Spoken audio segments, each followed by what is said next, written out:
The first thing that didn't add up was the timestamp. At 11:36 p.m. on August 20th, 2010, Erica Soriano's phone disconnected from the network.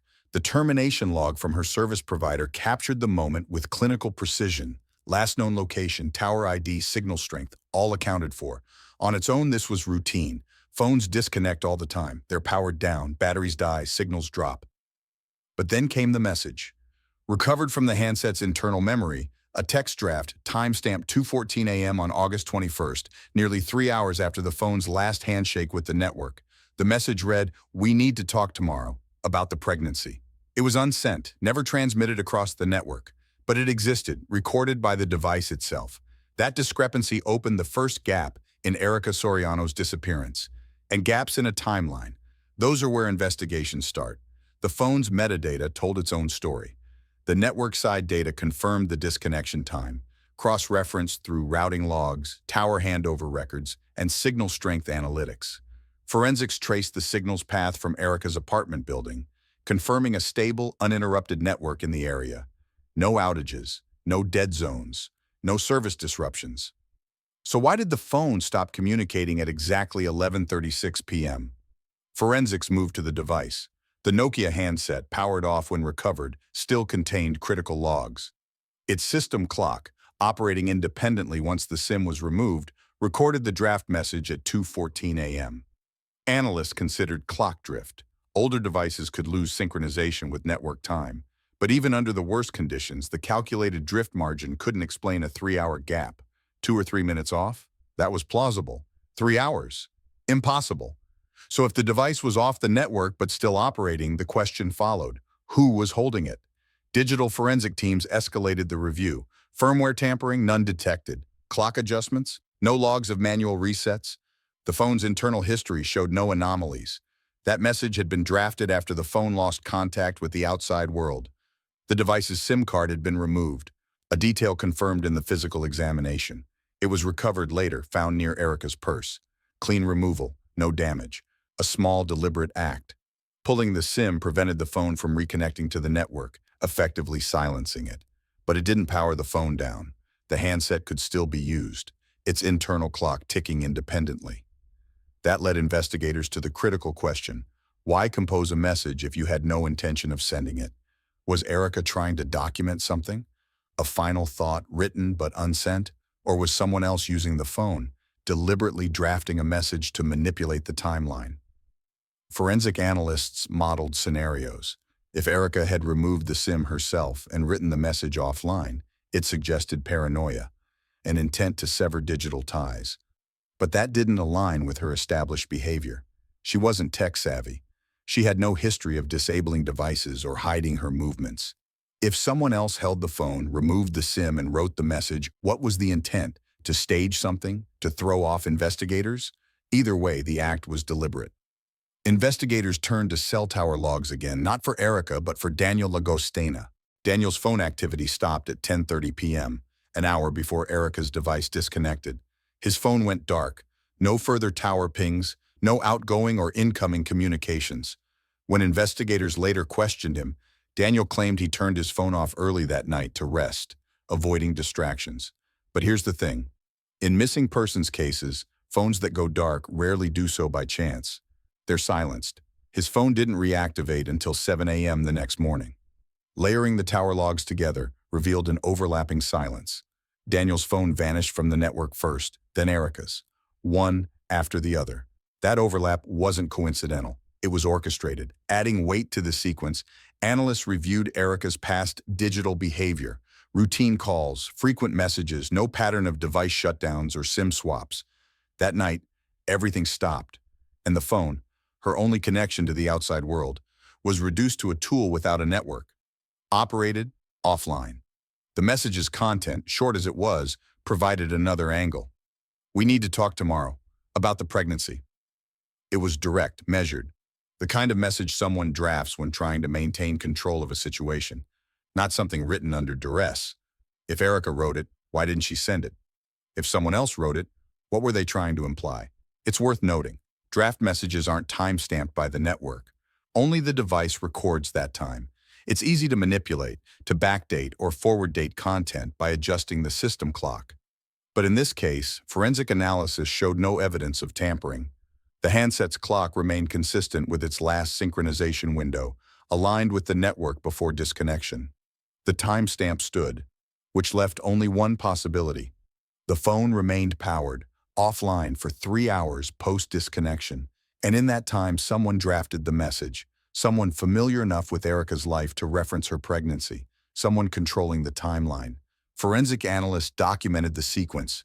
10:30 p.m., Daniel's phone stops transmitting. 11:36 p.m., Erica's phone disconnects from the network. 2:14 a.m., Erica's phone drafts a message unsent while offline. 7 a.m., Daniel's phone reactivates.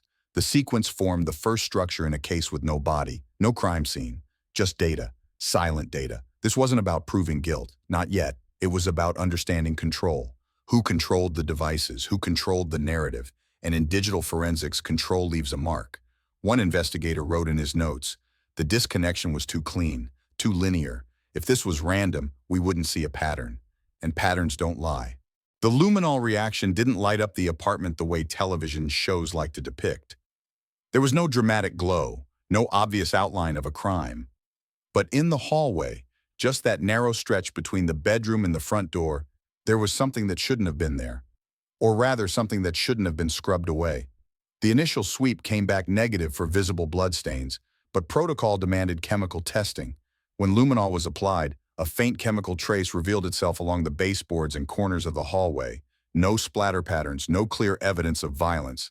But the reaction wasn't consistent with routine cleaning.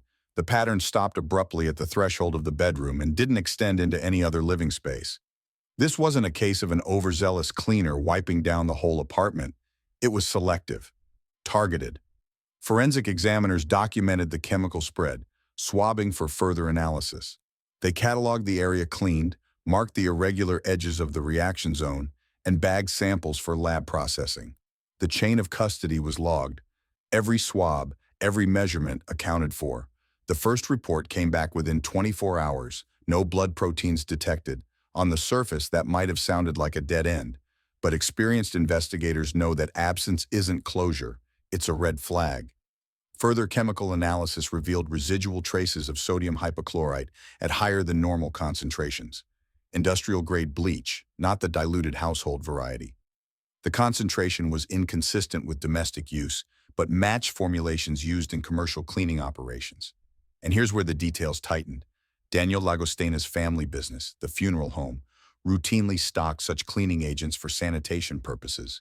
Investigators pulled purchase records.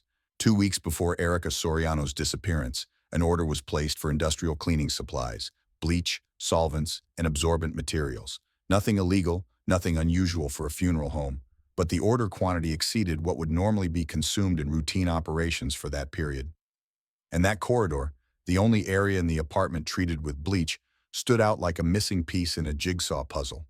Why bleach only the hallway? Why stop at the bedroom door? This was the kind of detail that investigators circled in red, not because it proved guilt, but because it didn't make sense. One senior examiner posed the obvious question during the case review: if you're cleaning for hygiene, why not the whole apartment? Why just the space that connects the bedroom to the exit? Chain of custody analysis confirmed no contamination during evidence collection. The scene had been preserved from the moment law enforcement entered. The chemical pattern belonged to the period immediately preceding the investigation. Investigators cross-referenced this against Daniel's timeline. He reported Erica leaving the apartment early that morning, before any cleaning would have been necessary. But cleaning agents strong enough to degrade trace evidence don't lie. The sodium hypochlorite levels measured in the samples degraded biological material below detectable levels. Luminol revealed the pattern, but the bleach erased whatever had been there. A partial erasure, just enough to leave questions. Investigators revisited the spatial layout. The apartment's front door opened directly into the hallway, bedroom to the right, kitchen to the left, living space beyond. No signs of disruption in any of those other areas. The cleaning was concentrated solely along the narrow corridor leading from the bedroom to the outside. Could Erica have left willingly, as Daniel claimed? If so, why scrub that path with industrial-grade bleach? Why not let the normal dust and debris tell the story of a typical day? The forensic team began mapping the movement pattern. If Erica had left the bedroom under duress, conscious or otherwise, The hallway would have been the only route. The concentrated cleaning suggested more than hygiene. It suggested containment, control over what evidence could or couldn't be found. Environmental testing expanded to adjoining areas. The apartment complex shared ventilation systems, but air samples collected from adjacent units showed no traces of volatile cleaning agents. The chemical use was localized, intentional, isolated to the scene. Luminol testing extended to the exterior landing and the stairwell. No chemical traces were found there. Whatever had been scrubbed away stopped at the apartment door, a forensic boundary. One investigator summarized it this way: if you clean to erase, you clean everything. If you clean just one path, you're not erasing, you're shaping the story. Investigators knew they were dealing with an erasure attempt, not complete, but deliberate. They had no blood evidence, no DNA, but the chemical map told its own narrative. Forensic sequencing aligned this with the timeline from Chapter 1. Between the phone's disconnection at 11:36 p.m. and the draft message at 2:14 a.m., something occurred. The chemical erasure likely followed. The concentrated cleaning overlapped with that critical window. The forensic chain continued tightening. They logged the bleach pattern. They documented the solvent purchases. They marked the movement path from bedroom to exit. They didn't have Erica's body, but the path she never walked told its own story. And in investigations like this, sometimes the story is told by what's been erased. The funeral home's van, a white Ford Transit, was equipped with a GPS tracking system, a standard precaution for fleet management. On the night of Erica Soriano's disappearance, the van's GPS data presented an anomaly, a gap in the recorded data. The tracking logs showed consistent activity until 11:45 p.m., after which there was a conspicuous absence of data until 3:20 a.m. This 4-hour window coincided with the critical period during which Erica was last seen. Investigators retrieved the GPS device for forensic analysis. The device's internal logs confirmed that it had been manually disabled during the missing time frame. This was not a system error or a loss of signal. It was a deliberate action requiring physical access to the device. The reactivation of the GPS at 3:20 a.m. was equally deliberate. Further examination of the van revealed that the odometer readings did not align with the recorded GPS data. The van had traveled an additional 47 kilometers during the period when the GPS was disabled. This discrepancy suggested that the vehicle had been in use, despite the lack of tracking data. State Bar of New Mexico investigators cross-referenced the van's fuel consumption records. Receipts indicated a fuel purchase at 2:10 a.m. from a station located 25 kilometers south of the funeral home.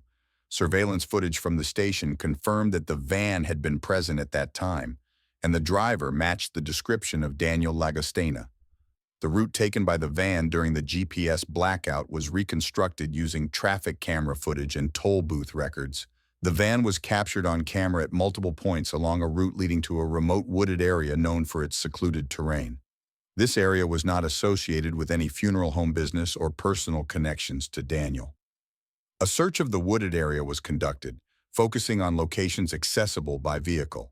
Investigators discovered a disturbed patch of soil approximately 30 meters from the nearest access road. Ground-penetrating radar confirmed the presence of a recently dug hole, but no remains were found. Soil samples were collected for further analysis. The forensic team analyzed the soil samples and found traces of human blood and hair consistent with Erica's DNA profile. This evidence suggested that Erica had been present at the site, although her body was not recovered. Investigators also examined the van's interior for additional evidence. Luminol testing revealed traces of blood in the cargo area, which had been cleaned with a strong chemical agent. Despite the cleaning, DNA analysis confirmed the presence of Erica's blood. The combination of GPS data manipulation, unexplained vehicle usage, and forensic evidence pointed to the van being used to transport Erica's body to the wooded area during the missing time frame. The deliberate disabling of the GPS and subsequent cleaning of the van's interior suggested an attempt to conceal these actions. The deletion log didn't match the system's auto-cycle schedule. That was the anomaly. Surveillance systems, especially those configured for security-grade retention, follow predictable overwrite patterns, 7-day cycles, 24-hour loops, time-stamped down to the second. But the footage from the apartment building's main entrance camera showed manual deletion. The logs were clear: a user-initiated erasure at 4:13 a.m. on August 21st. This was nearly 2 hours after Erica Soriano's phone had registered the last unsent message. It raised the same question again. Who was shaping the timeline? Investigators began a forensic recovery of the DVR system. Deleted footage, particularly overwritten files, don't leave much behind, but the audit trail, the log of deletions, remained intact. It documented that someone with administrative access purged specific segments of video between 11:30 p.m. and 3:30 a.m., the exact window critical to Erica's disappearance, not the entire archive, not random clips, just that 4-hour span. The building's maintenance records identified Daniel Lagostena as having requested administrative access to the surveillance system a month prior. His reasoning? A technical glitch on one of the lobby cameras. The request wasn't unusual. Small property systems often rely on trusted tenants to assist with basic operations, but the timing, in hindsight, aligned too neatly. This was the fourth system to exhibit gaps in the timeline. First, the cell tower disconnection, then the selective chemical cleaning, next, the funeral van's GPS blackout. Now, digital footage deletion. Different mediums, same window of silence, but the digital investigation didn't stop at video. Analysts pivoted back to the mobile data. They re-examined the recovery logs from Erica's handset, scrutinizing not just what was retrieved, but what was missing. Deleted text messages showed a non-uniform pattern. Some older messages, weeks old, remained.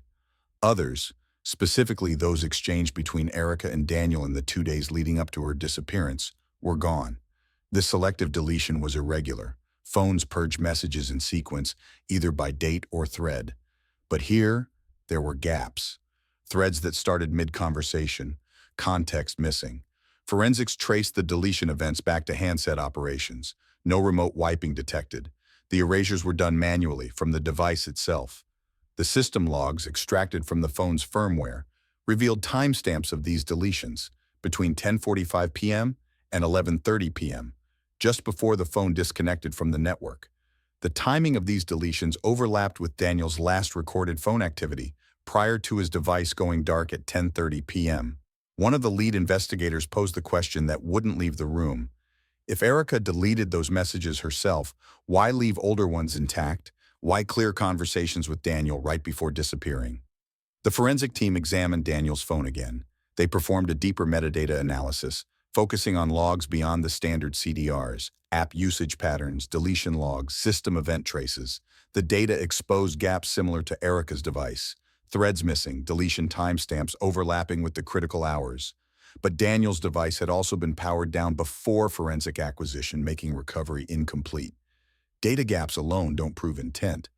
But when the gaps align across multiple devices, systems, and mediums, all during the same critical window, they stop looking random. Investigators expanded the forensic map, layering the digital gaps over the physical timeline. They placed the cell tower drop, the GPS blackout, the surveillance deletion, and the message erasures side by side. The blackout periods fit too cleanly. The pattern of silence was too precise, and still no direct evidence, no body, no footage, just the digital void left behind. Forensic strategy demanded one more layer: transaction records. Analysts subpoenaed Daniel's financial data for the month surrounding Erica's disappearance. The flag came not from large withdrawals, but from the small, easily overlooked transactions. 2 purchases of burner phones from a convenience store located near the industrial district, dated 10 days before the incident. Burner phones leave no user logs, no personal data, but their purchase indicated premeditation. Cross-referencing the store's surveillance footage, investigators confirmed Daniel as the buyer. These phones were never recovered, their existence documented only through receipts and video footage. This was the shape of the case at this point.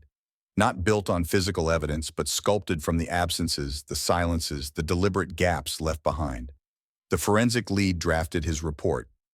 4 independent data systems, cellular, surveillance, vehicle telemetry, and messaging, exhibit manual interference, each aligning with the disappearance window. No single gap proves culpability. The pattern of coordination does. The problem remained. Courts don't convict on patterns alone. The law required proof beyond reasonable doubt. And doubt, in cases of erasure, is both weapon and shield. But the investigation had one direction left to go. If the timeline had been scrubbed clean digitally, there was still a chance the human element had left its trace elsewhere. Forensics might reconstruct devices, But behavior, that leaves a different kind of footprint. The kiln log registered a temperature spike at 3:12 a.m. That was the anomaly. Crematoriums run on strict schedules, especially those operating under regulated permits. Every cycle logged, every ignition time-stamped, every cool-down monitored. But this entry didn't match any documented cremation. The furnace at the Lagostina family-owned facility surged to operational temperature, 950 degrees Celsius, outside of recorded business hours, without a corresponding record of a scheduled body. The forensic inquiry began with the operational logs. Standard procedure required logging each cremation, time of ignition, identity of the remains, the attending technician. The logbook, maintained in handwritten form alongside a digital register, showed no entry for the early hours of August 21st. The last documented cremation concluded at 5:30 p.m. the evening prior. The next entry didn't appear until mid-morning the following day. The kiln data, however, told a different story.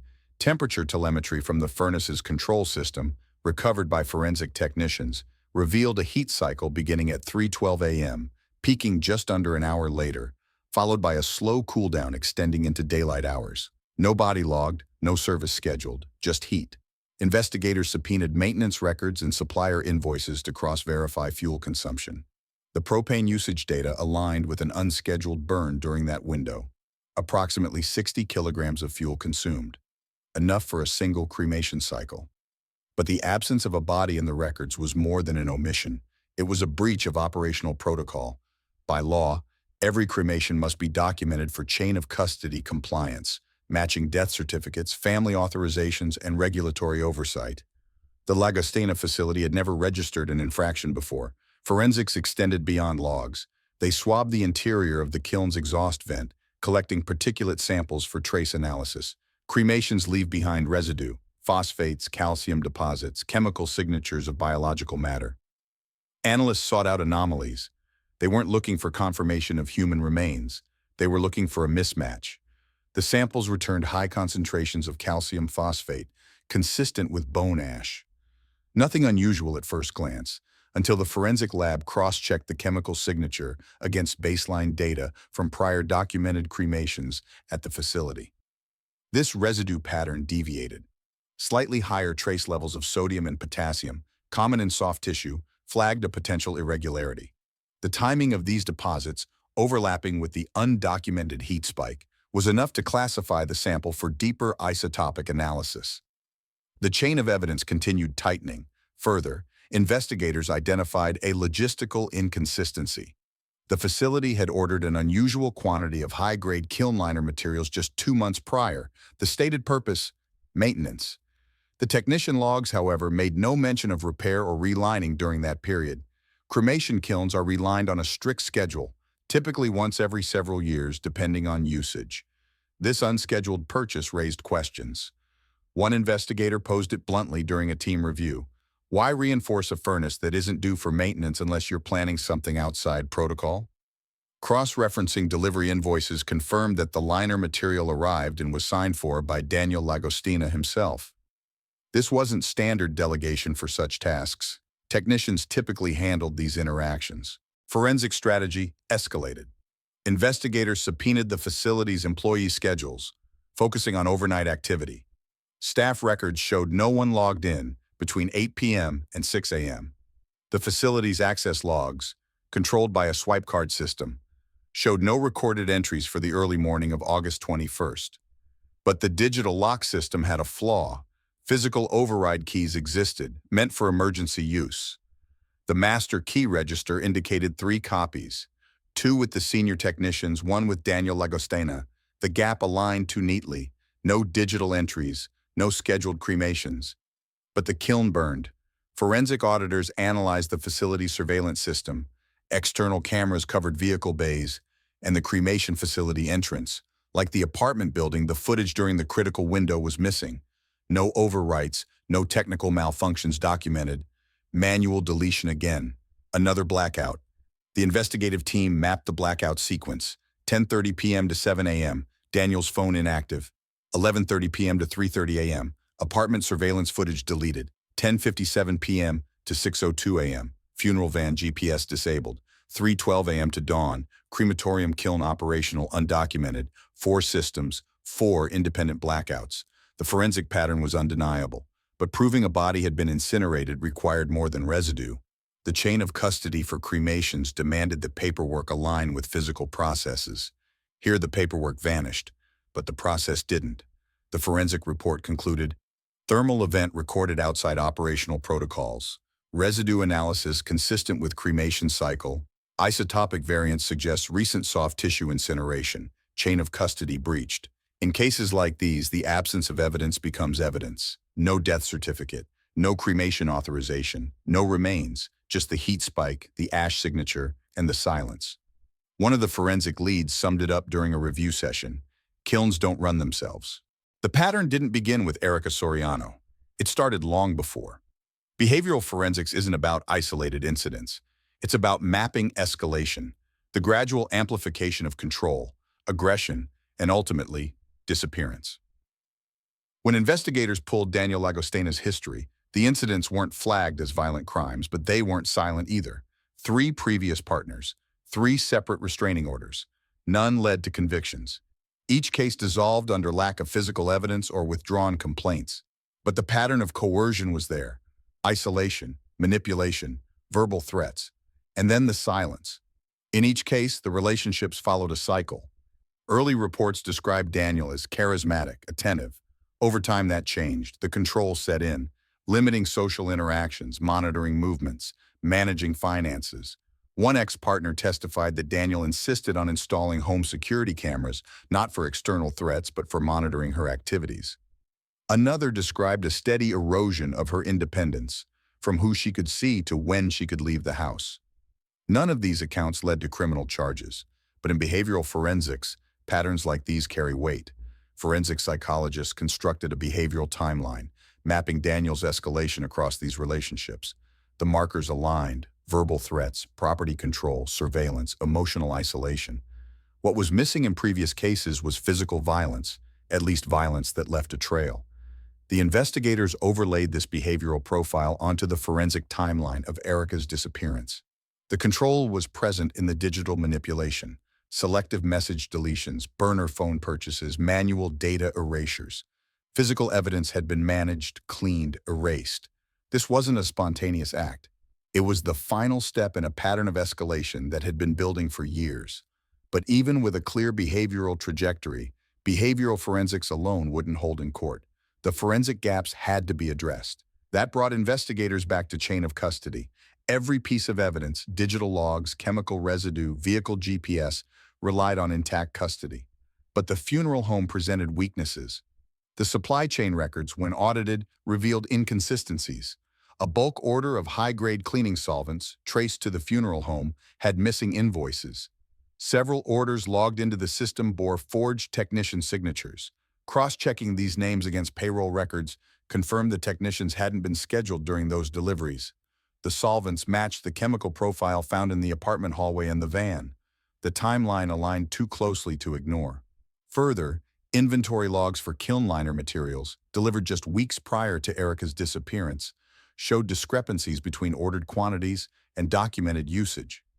Material that should have remained in storage was gone, with no corresponding maintenance logs. When questioned, Daniel claimed routine maintenance. But the forensic auditors, mapping purchase dates against technician schedules, confirmed that no maintenance work had been performed. The material had been used for something undocumented. The forensic auditors expanded the scope, examining all cremation records from the funeral home for the past 6 months. They found 3 minor discrepancies: 2 instances where cremation documentation was delayed by more than 24 hours, and 1 case where the paperwork lacked a cross-signature from a secondary technician. None of these infractions alone proved tampering, but collectively they pointed to weak procedural oversight. Investigators noted the vulnerabilities in the funeral home's chain of custody. Single-point access. Daniel retained control over both physical and digital records. Lack of cross-verification. No secondary verification on critical inventory entries. Manual logging system. Relied on handwritten entries susceptible to manipulation.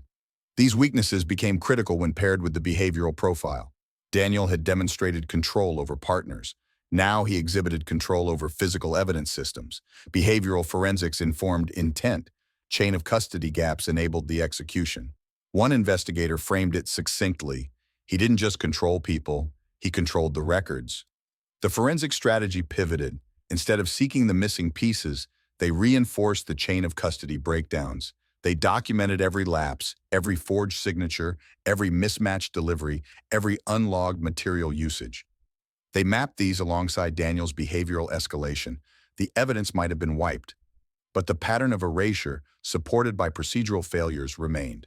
At this stage, the case file held no body, no direct witness to Erica's final moments. But the convergence of behavioral control, forensic manipulation, and chain of custody breaches painted a clear picture. Behavioral forensics told the why. Chain of custody analysis told the how. The absence of a body was never going to be the defense's strongest point, but it was their only point. In homicide prosecutions, presenting a case without physical remains is one of the most challenging legal undertakings. Convictions rely on proving death, cause of death, and culpability beyond reasonable doubt.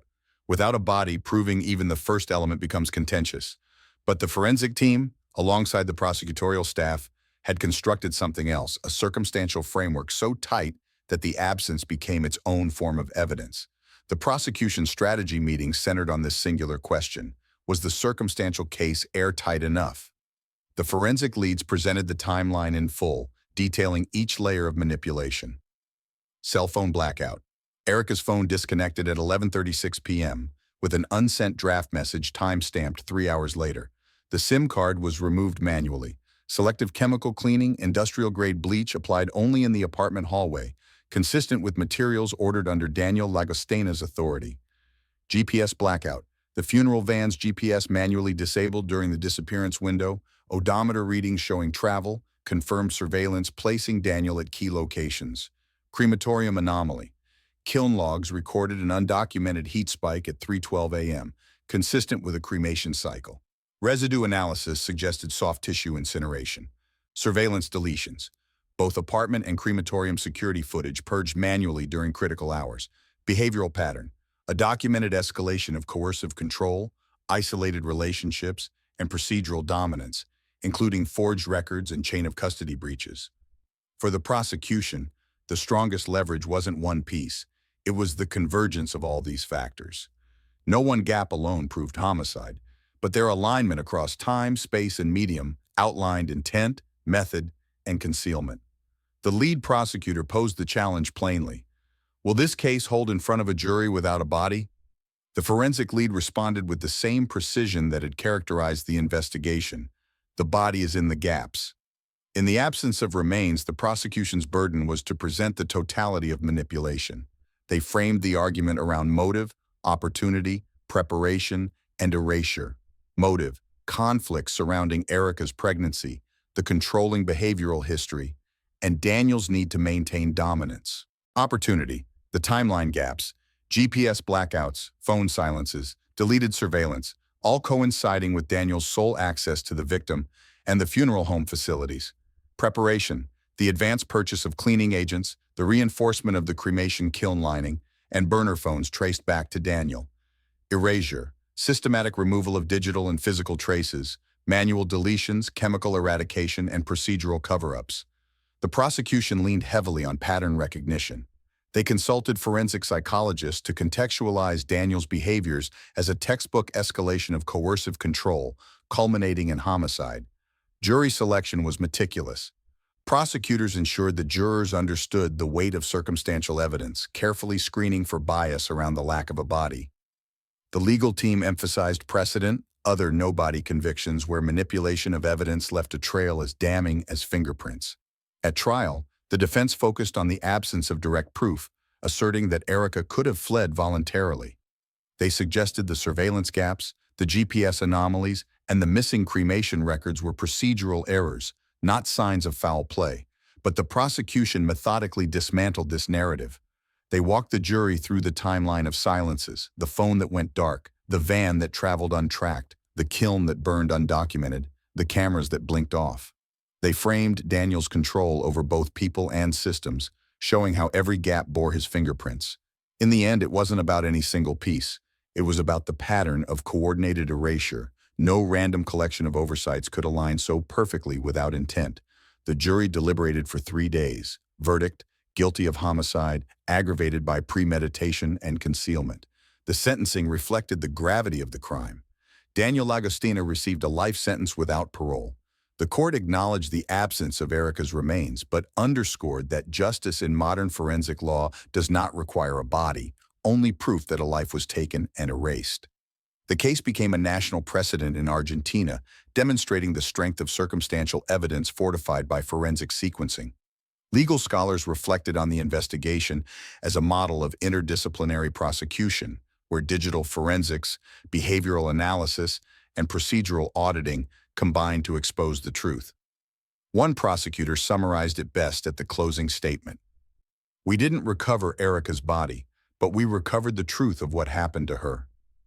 At the end of it all, this story reminds me how fragile trust can be and how sometimes the people closest to us can hide the darkest truths.